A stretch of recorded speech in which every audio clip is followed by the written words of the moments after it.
श्री स्वामी समर्थ. आजची कथा आहे महादेवाची. भोळा भंडाऱ्याचा आशीर्वाद.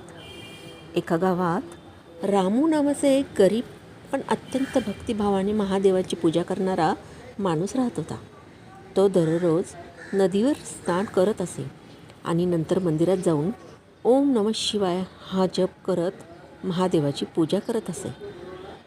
त्याचं आयुष्य जरी साधं होतं तरी त्याचं मन नेहमी भगवान शंकराच्या चरणी लागलेलं असे.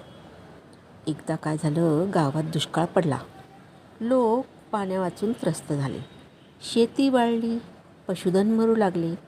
पण रामू मात्र त्याने श्रद्धा सोडली नाही. तो रोज पूर्वीसारखं स्नान करून महादेवाची सेवा करत राहिला.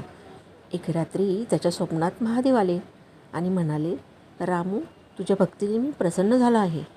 उद्या सकाळी मंदिराच्या मागील खडकाजवळ जमीन खण, तिथून तुला पाणी मिळेल. रामूने सकाळी उठताच तसंच केलं आणि खरंच तिथून थंडगार पाणी वाहू लागलं. त्या झऱ्यामुळे सगळ्या गावकऱ्यांनी आपली तहान भागवली.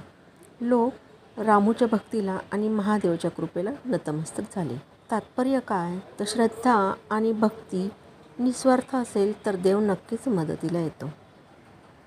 ओम नमः शिवाय. श्री स्वामी समर्थ.